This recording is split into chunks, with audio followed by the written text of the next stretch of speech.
PR government college autonomous Kakinada. ఈరోజు మనం carbohydrate గురించి నేర్చుకుందాం. కార్బోహైడ్రేట్స్ అంటే పాలీహైడ్రాక్సీ ఆల్డిహైడ్స్ ఆర్ కీటోన్స్ని కార్బోహైడ్రేట్స్ అంటారు, లేదా కార్బోహైడ్రేట్స్ అని కూడా పిలుస్తారు కార్బోహైడ్రేట్స్. సో ఈ కార్బోహైడ్రేట్స్కి ఉదాహరణలుగా మనం జనరల్గా ఏం చెప్పచ్చు? C6H12O6. This is a glucose formula. అలాగే సుక్రోజ్ C12H22O11. అయితే కార్బోహైడ్రేట్స్ జనరల్ ఫార్ములా మనం సింపుల్గా ఎలా చూపించాం? CxH2Y అని చూపించవచ్చు. So carbohydrates polyhydroxy aldehydes or ketones. అంటే ఈ పాలీహైడ్రాక్సీ కీటోన్స్ లేదా కీటోన్స్ ఆర్ ఆల్డిహైడ్స్ని కార్బోహైడ్రేట్లు అంటున్నాం. ఈ కార్బోహైడ్రేట్లో మనకి ఇక్కడ మీకు కింద రెండు స్ట్రక్చర్లు ఇవ్వబడ్డాయి. ఒకటి బ్లూ కలర్ స్ట్రక్చర్లో ఇచ్చింది గ్లూకోజ్, అలాగే రెడ్ కలర్ స్ట్రక్చర్లో ఇచ్చింది ఫ్రక్టోజ్. గ్లూకోజ్లో ఆల్డిహైడ్ ఫంక్షనల్ గ్రూప్ ఉండి OH గ్రూపులు ఉంటాయి. అలాగే దీంట్లో ఫ్రక్టోజ్లో కూడా కీటోన్ గ్రూప్ ఉంటుంది. CH2OH గ్రూపులు పైన కింద కూడా ఉంటాయి. ఇవి ఫిషర్ ఫామ్లో రాసి ఉంటాం అన్నమాట కార్బోహైడ్రేట్స్ని. తర్వాత కార్బోహైడ్రేట్స్ మనకి శరీరానికి చాలా అవసరం. జీవక్రియ జరగాలంటే కార్బోహైడ్రేట్స్ ఉండాలి. అలాగే కార్బోహైడ్రేట్సే కాకుండా మనకి ఇంకా ప్రోటీన్లు, న్యూక్లియిక్ ఆమ్లాలు, లిపిడ్స్ ఇవన్నీ కూడా బాడీ నిర్మాణానికి అవసరం. ప్రకృతిలో లభించే కర్బన రసాయన పదార్థాల్లో చాలా కార్బోహైడ్రేట్కి ప్రముఖమైన స్థానము ఉంది. అయితే చక్కెర, గ్లూకోజ్, పిండి పదార్థం మొదలైన కార్బోహైడ్రేట్లకు కొన్ని ఉదాహరణలుగా చెప్తాం. అయితే ఎక్కువ కార్బోహైడ్రేట్లు మనకి CxH2Y ఉంటాయి. అయితే కార్బోహైడ్రేట్లు వర్గీకరణకు వెళ్తే వాటి యొక్క మనం మోనోసాకరైడ్లు, ఫస్ట్ది మోనోసాకరైడ్లు అంటాం. సాకరైడ్ అంటే షుగర్ అని మీనం. అయితే ఇందులో సఫిక్స్ ఓజ్, ఆల్డోజ్, కీటోజ్ అంటాం. మోనోసాకరైడ్లలో మనం వాటిని గ్లూకోజ్ని కానీ ఫ్రక్టోజ్ని కార్బోహైడ్రేట్లను మనం హైడ్రాలిసిస్ చేసినప్పుడు అవి ఇంకంతకన్నా తక్కువగా హైడ్రలైజ్ అవ్వదు. అలా హైడ్రలైజ్ అవ్వకుండా ఉండిపోయే మోనోమర్లను మోనోసాకరైడ్లు అంటాం. సో ఓజ్ అంటే సఫిక్స్లో మనం ఇక్కడ చూపిస్తాం. ఆల్డోజ్ అంటే ఆల్డిహైడ్ గ్రూప్ ఉంటే దాన్ని ఆల్డోజ్ అంటాం. కీటోన్ ఉంటే కీటోజ్ అంటాం. అందువల్ల గ్లూకోజ్ను ఆల్డోహెక్సోజ్ అంటాం. ఎందుకంటే 6 కార్బన్లు ఉన్నాయి కనుక దాన్ని ఆల్డోహెక్సోజ్ అంటాం. అలాగే కీటోన్లో కీటో గ్రూప్ ఉంది కనుక కీటోహెక్సోజ్ అంటాం. ఇవి మోనోసాకరైడ్కి ఉదాహరణగా చెప్పచ్చు. అయితే ఈ మోనోసాకరైడ్లు అనేవి ఫర్దర్గా హైడ్రాలిసిస్ చేయలేవు అనమాట. మనం ఎంత హైడ్రాలిసిస్ చేసినా ఇంకా అంతకు మించి చిన్న మోనోమర్ కింద మారవు. అందువల్ల దాన్ని మోనోసాకరైడ్గా పిలుస్తాం. అయితే శృంఖలంలోని కార్బన్ల సంఖ్య ఆధారంగా మోనోసాకరైడ్లు వర్గీకరణ చేయబడుతుంది. అంటే monosaccharides can be classified according to the number of carbons they contain. అంటే ఆ మోనోసాకరైడ్లు కంటున్న ఒకవేళ అవి 3 కార్బన్లు కలిగి ఉంటే ట్రయోజ్ అంటాం. అలా కాకుండా ఆ కార్బోహైడ్రేట్ 4 కార్బన్లు కలిగి ఉంటే టెట్రా, 4 అంటాం కదా టెట్రా. సో దాన్నే ఓజ్ చేర్చితే ఏమవుతుంది? టెట్రోజ్. అలాగే 5 కార్బన్లు ఉంటే దాన్ని పెంటోజ్ అంటాం. అలాగే మిగతావన్నీ కూడా ఆ విధంగా ఉంటాయి. హెక్సోజులు, గ్లూకోజు ఒక ఆల్డో హెక్సోజ్ అని చెప్పాం ఆల్రెడీ. అంటే C6H12O6. ఎన్ని కార్బన్లు ఉన్నాయి? అందులో 6 కార్బన్స్ ఉన్నాయి కనుక హెక్సోజ్ అన్నాం. ఫ్రక్టోజ్ ఒక కీటో హెక్సోజ్. అక్కడ కీటో ప్రిమోజ్ సమూహం ఉంది కనుక అది కీటో హెక్సోజ్ అవుతుంది. గ్లూకోజ్ నిర్మాణంకి వస్తే 2 రకాల నిర్మాణాలు ఉంటాయి. సరళ శృంఖల నిర్మాణం, అలాగే వలయ నిర్మాణం. సో సరళ శృంఖల నిర్మాణాన్ని మనం ఫిషర్ నిర్మాణంలో రాసాం. అంటే HOH గీతల రూపంలో, అంటే వలయం కాకుండా గీతల రూపంలో పైన ఆల్డిహైడ్ గ్రూపు, ప్రెషర్ నిర్మాణం అంటే మనం ఆల్రెడీ ప్రీవియస్ క్లాసులో ప్రెషర్ నిర్మాణం మనం నేర్చుకున్నాం స్టీరియో కెమిస్ట్రీలో. సో ఆ విధంగా ప్రెషర్ రూపంలో మనకి గ్లూకోజ్ను అలాగా లైన్స్ రూపంలో బాండ్స్ రూపంలో నోట్ చేస్తాం. వేరే వలయ నిర్మాణంలో మనం దాన్ని హావార్తను ప్రతిపాదించుట చేత దాన్ని హావార్త నిర్మాణం కదా. అయితే గ్లూకోజ్ నిర్మాణం దేని మీద ఆధారపడుతుంది? గ్లూకోజ్ నిర్మాణం తెలుసుకోవాలంటే మనం విభిన్న రకాల చర్యల ద్వారా నేర్చుకుంటాం. అయితే before going to the glucose structure we will learn about what is the naming of the carbohydrates. అసలు వీటి గ్లూకోజ్కి నామకరణ విధానం ఏ విధంగా చేశారు అనేది తెలుసుకోవాలి. గ్లిజరాల్డిహైడ్ నిర్మాణాన్ని అసౌష్ఠవ కార్బన్తో బంధితమైన హైడ్రాక్సిల్ సమూహం యొక్క ప్రాదేశిక అమరిక మీద ఈ నామకరణ విధానం ఆధారపడుతుంది. అంటే గ్లిజరాల్డిహైడ్ అణువుని తీసుకుని దాన్ని ప్రామాణికంగా తీసుకుని మనం ఒక గ్లూకోజ్ డి గ్లిజరాల్ అలాగే ఎల్ గ్లిజరాల్. ఇక్కడ ఓహెచ్ గ్రూపు ఆల్డిహైడ్ తర్వాత ఉన్న కింద ఓహెచ్ గ్రూప్ రైట్ సైడ్ ఉంటే డి గ్లిజరాల్డిహైడ్, అదే లెఫ్ట్ సైడ్ ఉంటే ఎల్ గ్లిజరాల్డిహైడ్ అండి అంటారు. అయితే గ్లిజరాల్డిహైడ్ దానికి మిర్రర్ ఇమేజ్ తీసుకుంటే దానికి బింబం గీసుకుంటే దాని ఎల్ గ్లిజరాల్డిహైడ్ కూడా మనం రాయొచ్చు. అంటే ఓహెచ్ గ్రూప్ని పెట్టి చెప్పచ్చు, లేదా ఒక డి గ్లిజరాల్డిని తీసుకుని దాన్ని అద్దం పెడితే అద్దంలో కనిపించే మిర్రర్ ఇమేజ్ను ఆధారంగా బింబ ప్రతిబింబ సంబంధం ఆధారంగా మనము డిఎల్ నేమింగ్గా చెప్పవచ్చు. సో గ్లిజరాల్డిహైడ్లో ఎన్ని అసౌష్ఠవ కార్బన్లు ఉన్నాయి చూడండి. ఎన్ని అసౌష్ఠవ కార్బన్లు ఉన్నాయి? ఒకటే ఉంది. అందువల్ల దాన్ని C*తో చూపించాం, చిన్న స్టార్ బటన్తో చూపించాం. అలాగే ఎల్ గ్లిజరాల్డిహైడ్ కూడా 4 ఒక 4th డిఫరెంట్ గ్రూప్స్ తోటి కార్బన్ అటాచ్ అయింది కనుక దాన్ని అసౌష్ఠవ కార్బన్ అంటాము. ఆ అసౌష్ఠవ కార్బన్ను యాస్ట్రిక్ C డాట్ చుక్కలతో చూపించాను చూడండి, అది ఎల్ గ్లిజరాల్డ్ అంటారు. అంటే డి గ్లిజరాల్డిహైడ్లో ఎన్ని అసౌష్ఠవ కార్బన్లు ఉన్నాయి? ఒక అసౌష్ఠవ కార్బను ఉంది. అదే ఎల్ గ్లిజరాల్డిహైడ్లో మనకి ఒకే ఒక అసౌష్ఠవ కార్బను ఉంది. అంటే ప్రధానంగా చెప్పాలంటే గ్లిజరాల్డిహైడ్ బేస్ చేసుకుని కార్బోహైడ్రేట్ యొక్క నిర్మాణంలో దాన్ని డి గ్లూకోజా, డి ఫ్రక్టోజా, అలాగా డి ఫ్రక్టోజా, ఎల్ ఫ్రక్టోజా అనేది చెప్పచ్చు. సో గ్లిజరాల్డిహైడ్ నిర్మాణం ఆధారంగానే మనం చెప్పడం జరుగుతుంది. అయితే డి గ్లూకోజ్ తీసుకున్నాం అనుకోండి, డి గ్లూకోజ్ తీసుకుంటే ఓహెచ్ గ్రూపు రైట్ సైడ్ ఉంటుంది కనుక దాన్ని డెక్స్ట్రో రొటేటరీ అంటాం.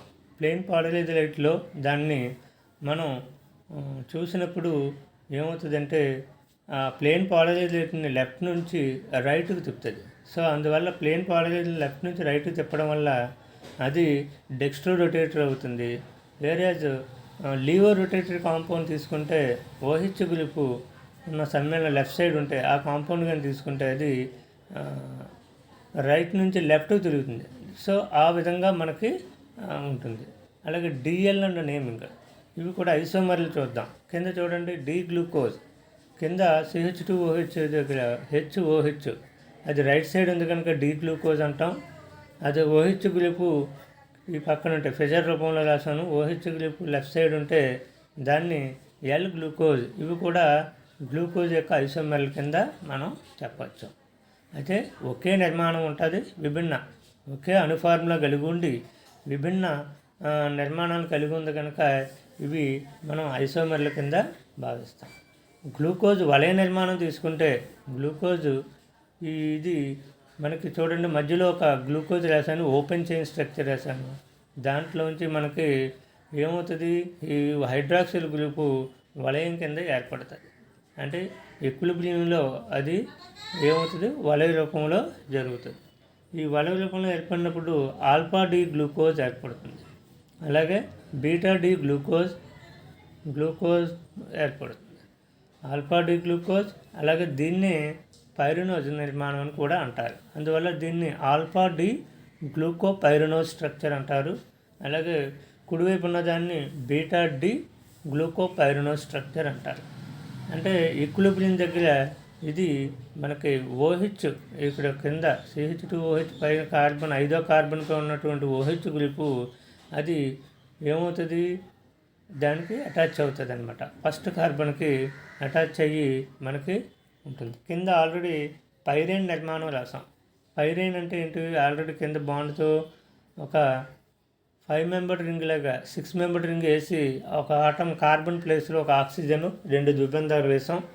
సో పైరైన్ నిర్మాణాన్ని కలిగి ఉంది కనుక దీన్ని గ్లూకోజ్ను మనం ఏమంటాం, ఆల్ఫా డి గ్లూకోపైరనోజ్ అంటారు. అలాగే OH గ్రూపు మనకి లెఫ్ట్ సైడ్ ఉంటే దాన్ని బీటా డి గ్లూకోపైరనోజ్ నిర్మాణము అంటాం. సో గ్లూకోజ్లో ఈక్విలిబ్రియం దగ్గర సమతాస్థితి దగ్గర ఏ విధంగా ఉంటుందంటే ఇక్కడ ఒకటి గమనించాలి. So alpha beta D glucose అనేది మనకి జనరల్గా డెక్స్ట్రోజ్ అనేది మనకి ఉపయోగపడేది డెక్స్ట్రోజ్ అంటాం. గ్లూకోజ్ని మనం కమర్షియల్గా డెక్స్ట్రోజ్ అంటారు. దిస్ ఈజ్ ది మనకి ఏదైనా రోగులు ఏదైనా బాగోకపోతే వాళ్ళు నీరసంగా ఉన్నప్పుడు ఇమ్మీడియట్లీ గ్లూకోజ్ ఎక్కిస్తారు. ఆ గ్లూకోజ్ మనకి డెక్స్ట్రోజ్ రూపంలో ఇస్తారు. అది డెక్స్ట్రోజ్ అంటే డెక్స్ట్రో రొటేటరీ గ్లూకోజ్ మొత్తం. ఓకే. అలాగే పైరనోజ్ నిర్మాణం చూశారు కదా. పైరనోజ్ నిర్మాణంలో ఇక్కడ ఆక్సిజన్ ఆటం ఏ విధంగా వలయానికి బంధితమై ఉందో అలాగే ఈ గ్లూకోజ్లో కూడా C5 కార్బన్ నుంచి C1 కార్బన్కి లింక్ అయి ఉంటుంది. సో అందువల్ల ఇందులో 6 కార్బన్లు అంటే ఇంచుమించు కార్బన్లు 6 ఉన్నాయి కనుక 6 మెంబర్డ్ వలయం కింద రాసి దాన్ని పైరనోజ్ నిర్మాణం కింద రాస్తాం అన్నమాట. సో గ్లూకోపైరనోజ్. సో దీన్ని వలయాకారం అంటారు. అంటే గ్లూకోజు మనం ఇంతకుముందు నేర్చుకున్నట్టుగా ఏ నిర్మాణం ఉంటుంది, సరళ శృంఖల నిర్మాణం కలిగి ఉంటుంది. అట్ ది సేమ్ టైం వలయీకరణ నిర్మాణం అంటే వలయ నిర్మాణం సైక్లిక్ స్ట్రక్చర్ అంటాం. వలయీకరణం అనొచ్చు లేదా వలయ నిర్మాణం కలిగి ఉంటుంది. అలాగే గ్లూకోజ్లో పైరైన్ నిర్మాణం తీసుకున్నారు కదా, ఇది దీన్ని బేస్ చూసుకునే మనం వలయాకరణ నిర్మాణాన్ని చెప్తామన్నమాట. సో గ్లూకోజ్ని తీసుకుంటే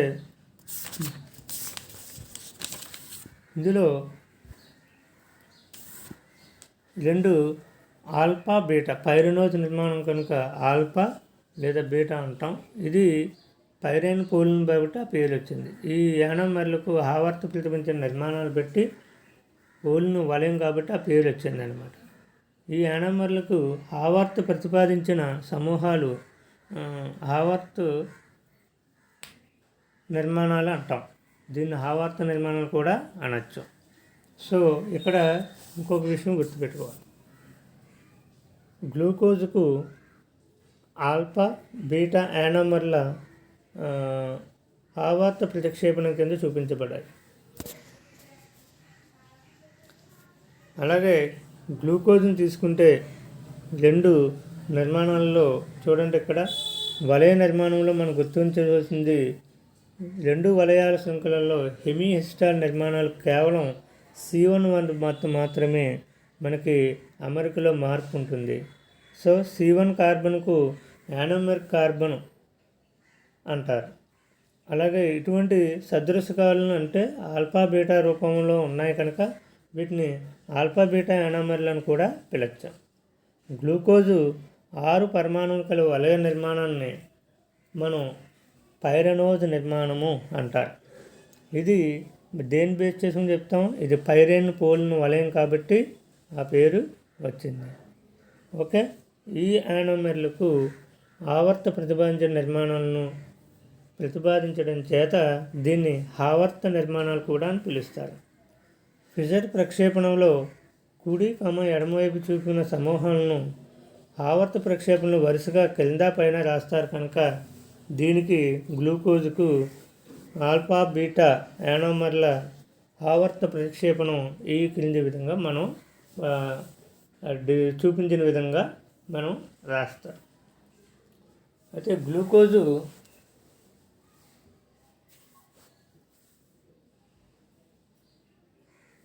ఈ వలయాకరణ నిర్మాణంలో దీన్ని ఏ విధంగా తెలుసుకోవచ్చు అంటే మనం ఈ చర్యను మెథిలేషన్ చర్య ద్వారా తెలుసుకోవచ్చు. అలాగే గ్లూకోజ్కి ఒక అనేక ధర్మాలను వివరించగలిగాం. గ్లూకోజ్ అణువులో ఆల్డిహైడ్ ఉన్నప్పటికీ ఇవి మనకి స్కిస్ టెస్ట్ను ఇవ్వవు. హావార్త నిర్మాణం తీసుకున్నాం కదా, వలయ గ్లూకోజ్లో హావార్త నిర్మాణం ఉన్నాయి. పైన కింద ఎందుకు రాసాం అనేది మీకు ఆల్రెడీ చెప్పడం జరిగింది. ఎందువల్ల రాస్తాం అక్కడ అంటే ఈ యానోమర్లకు హావార్త ప్రతిపాదించిన నిర్మాణాలను ప్రెజర్ ప్రక్షేపణలో కుడి ఎడమవైపు చూపిన సమూహంలో ఆవర్త ప్రక్షేపణలో ఏం చేస్తాం, వరుసగా క్రింద పైన రాస్తాం. గ్లూకోజ్కు ఆవర్త ప్రక్షేపణం ఈ కింద విధంగా ఉంటుంది. ఇక్కడ చూడండి, రెండోది ఆల్ఫా యానోమర్ అన్నాం. అంటే OH గ్రూపు ఎలా ఉంది అక్కడ అంటే ఆవర్త ప్రక్షేపణలో మనకి OH గ్రూపు స్టార్టింగ్లో OH గ్రూపు కిందకు ఉంటుంది. కిందకు ఉండడం వల్ల దాన్ని ఏమంటామంటే ఆల్ఫా డి గ్లూకోజ్ అంటాం. గ్లూకోజు సరళ సంఖ్య నిర్మాణం సమర్థించే చర్యలు. అసలు గ్లూకోజ్ను ఆక్సీకరణ చేస్తే బ్రోమిన్ జలంతో ఆక్సీకరణ చెందిస్తే గ్లూకోనిక్ ఆమ్లం వస్తుంది. ఇది అలాగే నత్రిక ఆమ్లంతో ఆక్సీకరిస్తే గ్లూకారిక్ ఆమ్లం వస్తుంది. అంటే బ్రోమినేషన్ చేసినప్పుడు మనకి ఏమవుతుందంటే అక్కడ ఆల్డిహైడ్లో ఉన్నటువంటి మనకి ఆల్డిహైడ్ గ్లూకోజ్లో ఉన్న ప్రమేయ సమూహం ఆల్డిహైడ్ కాబట్టి అది కన్వర్టెడ్ ఉంటుంది యాసిడ్ ప్రమేయ సమూహం కింద మారుతుంది. అయితే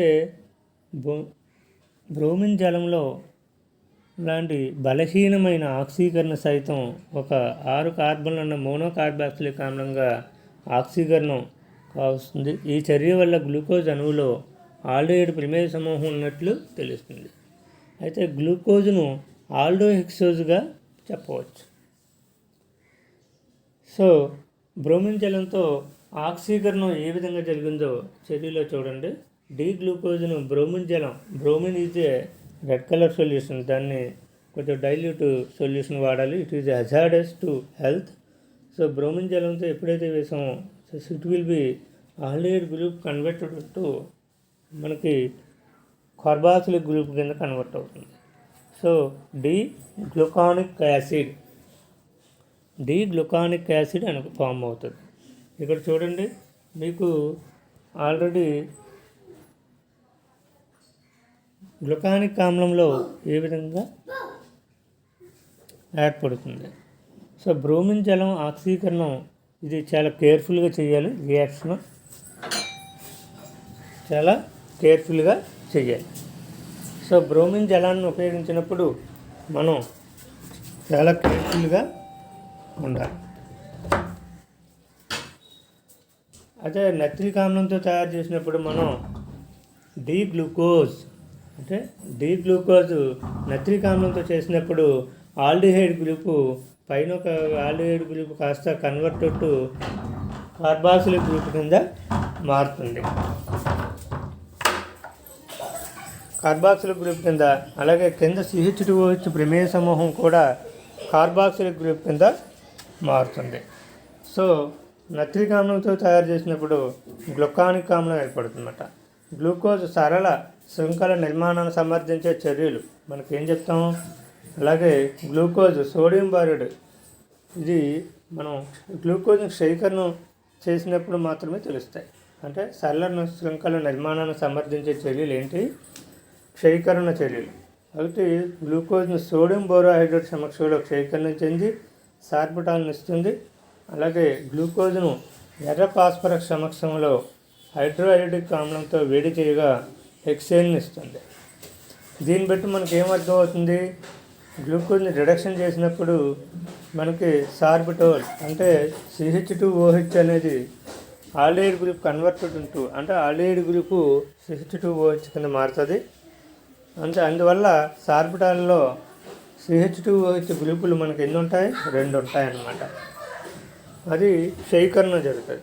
అలా కాకుండా hydrogen hydrate by red phosphorus వేశారనుకోండి, అది హీట్ చేసినప్పుడు ఏమవుతుంది, ఇది జనరల్గా ఆల్కేన్స్ కింద కన్వర్ట్ అయిపోద్ది. CH3 సింపుల్ ఆల్కేన్ కింద కన్వర్ట్ అవుతుంది. సో దట్ ఈజ్ శృంఖలం కింద ఏర్పడుతుంది కనుక ఎన్ హెక్సేన్ ఏ విధంగా ఏర్పడుతుంది. సో దీన్ని బట్టి ఈ చర్యను బట్టి మనం ఏం చెప్పచ్చు, గ్లూకోజ్ అణువు ఒక 6 శృంఖలములు 6 కార్బన్ పరమాణువు కలిగినటువంటి ఒక సరళ శృంఖల నిర్మాణం కలిగి ఉందని తెలుస్తుంది. అలాగే గ్లూకోజు సరళ శృంఖలాన్ని నిర్మించే అసైలీకరణం, అది గ్లూకోజు ఎస్టిక్ ఎనైడ్తో చర్య చేస్తే మనకి OH గ్రూపులు ఉన్న చోటల్లా అసైల్ గ్రూపులు అటాచ్ అవుతాయి. ఈ అసైల్ గ్రూపులు ఏమవుతాయి, OH గ్రూపులు ఎన్ని ఉన్నాయి అనేది తెలుస్తుంది. అంటే గ్లూకోజ్ను మనం ఎస్టిక్ ఎన్హైడ్రేట్ లేదా తో చర్యను అందిస్తే పెంటా ఎస్టైల్ ఉత్పన్నం ఏర్పడుతుంది కనుక సో దీంట్లో మనకి penta acetyl derivative of D glucose ఏర్పడుతుంది. దీనివల్ల మనం గ్లూకోజ్లో 5 OH గ్రూపులు ఉన్నట్లుగా మనం నిర్ధారణ రావచ్చు. సో ఈ విధంగా గ్లూకోజ్ని మనం స్ట్రక్చర్ని ఎల్యూసిడేషన్ చేయొచ్చు.